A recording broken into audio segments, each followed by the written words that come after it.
너 김철수 맞지? 이런 곳에서 널 사돈으로 만나다니 세상 참 좁다. 박상철, 내가 너 때문에 얼마나 힘들게 살아왔는데. 아빠, 이게 무슨 일이야? 아빠가 어떻게 그럴 수 있어? 내 자식만큼은 나처럼 밟히며 살게 하지 않겠다는 일념으로 버틴 30년이었습니다. 환갑을 앞둔 나이에 남은 것이라곤 마디마디 굵어진 손가락과 낡은 1톤 트럭 한 대뿐이었지만 아들이 대기업 전략기획실의 최연소 팀장이 되었다는 소식은 제 인생의 유일한 훈장이자 구원이었습니다. 하지만 그 기쁨도 잠시 아들의 상견례 자리에서 먼저 와서 자리에 앉아있던 상대 측 아버지를 본 순간 제 심장은 발밑으로 툭 떨어져 산산조각이 나고 말았습니다. 35년 전 매일같이 제 가방을 창밖으로 던지고 거지 새끼라 부르며 제 고막이 터질 때까지 뺨을 후려쳤던 그놈 박상철이 바로 제 아들의 예비장인이 될 사람이었으니까요.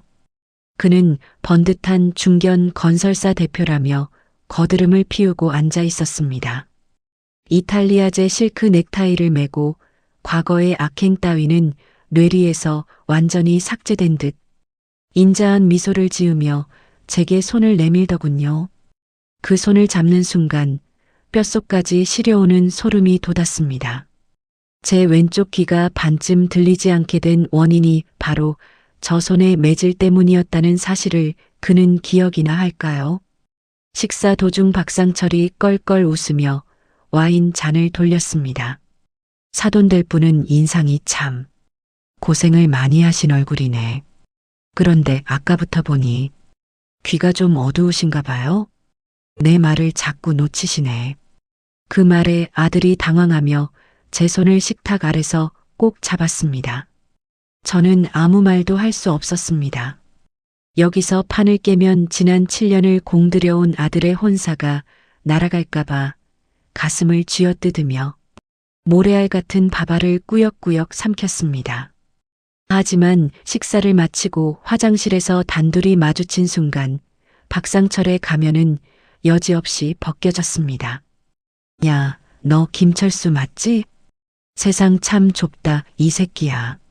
너 그때 참 많이 맞았는데 이제 사돈으로 만나니 감회가 새롭네.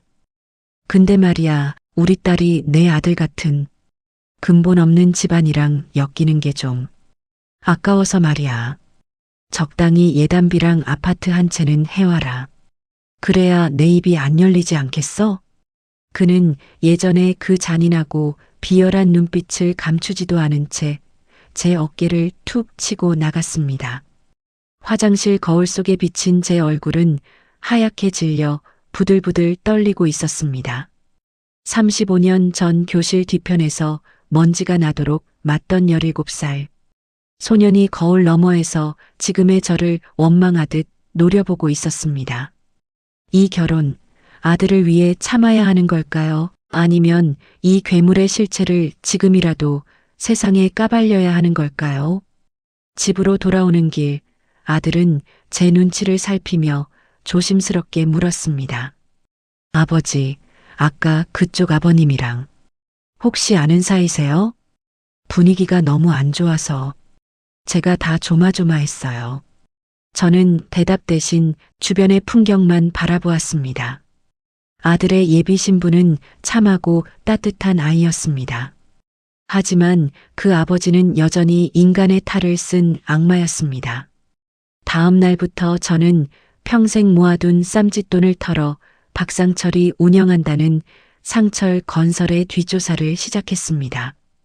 겉으로는 장학재단을 운영하며 사회공헌 기업가 행세를 하고 있었지만 실상은 하청업체 대금을 상습적으로 체불하고 온갖 갑질을 일삼는다는 소문이 무성했습니다.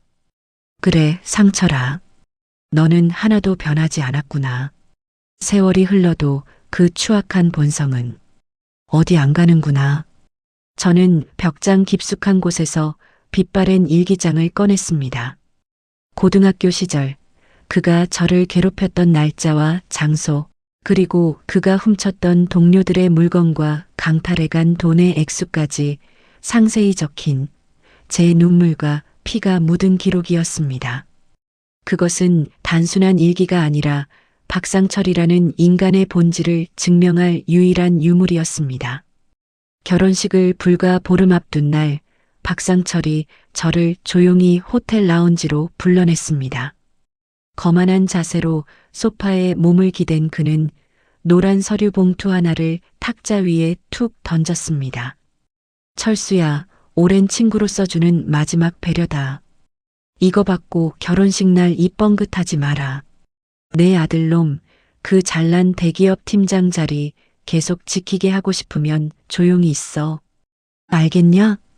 봉투 안에는 5억 원권 수표 한 장이 들어 있었습니다. 제 아들의 앞길을 볼모로 제 입을 영원히 막으려는 추잡한 수작이었습니다. 저는 그 봉투를 물끄러미 바라보다가 그의 눈을 똑바로 쳐다보며 물었습니다. 상철아, 넌 그 시절 나한테 했던 짓들이 단 한 번도 미안하지 않았니? 밤마다 잠은 잘 오더냐? 제 물음에 그는 담배 연기를 제 얼굴에 내뱉으며 비릿하게 웃었습니다. 미안? 야, 그땐 다 그렇게 크는 거야. 너도 덕분에 독해져서 트럭이라도 몰고 사는 거 아냐? 오히려 나한테 고맙다고 절이라도 해야지. 안 그래? 그의 오만한 웃음을 보며 저는 확신했습니다. 이자는 단순히 과거의 가해자가 아니라 현재 진행형인 우리 사회의 암적인 존재라는 것을요. 저는 그가 준 돈 봉투를 챙겨 말없이 일어났습니다.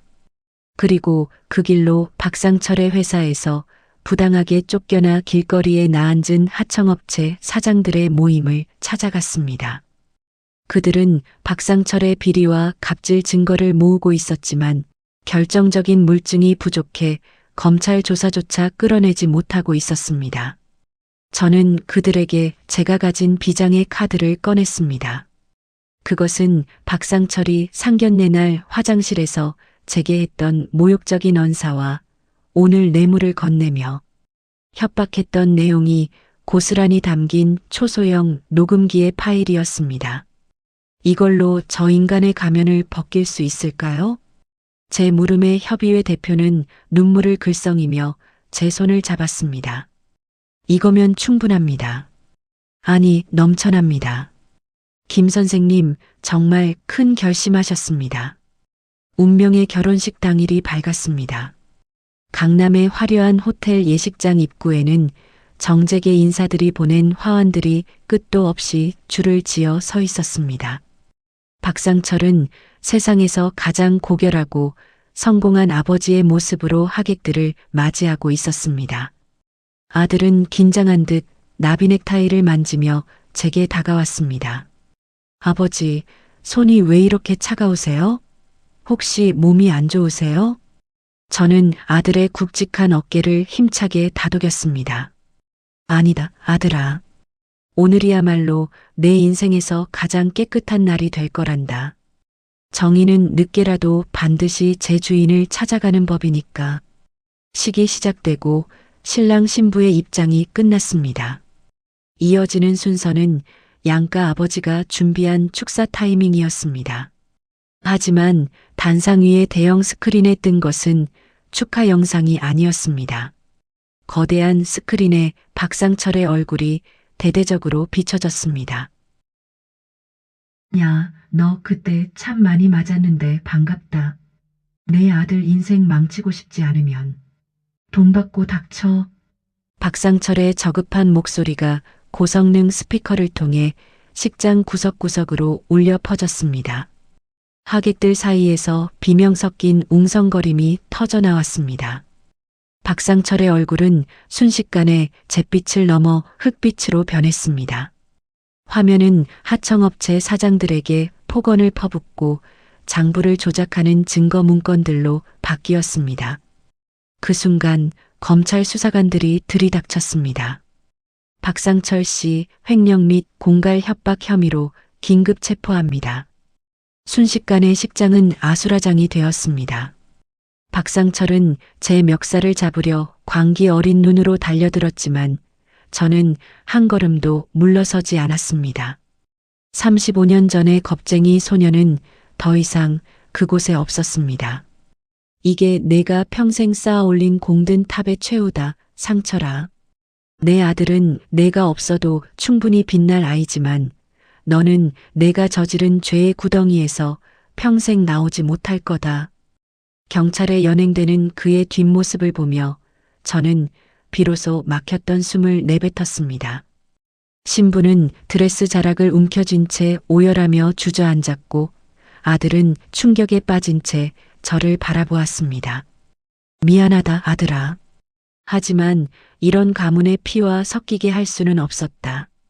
내 아버지가 평생을 바쳐 지키고 싶었던 건 내 직위가 아니라 내 양심이었단다. 결혼은 파토가 났고 박상철의 기업은 일주일 만에 공중분해되었습니다. 그는 법정에서 눈물로 선처를 호소했지만 제가 제출한 35년 전의 일기장과 최근의 녹취록은 그가 학습적이고 교정 불가능한 악인임을 증명하는 결정적 증거가 되었습니다.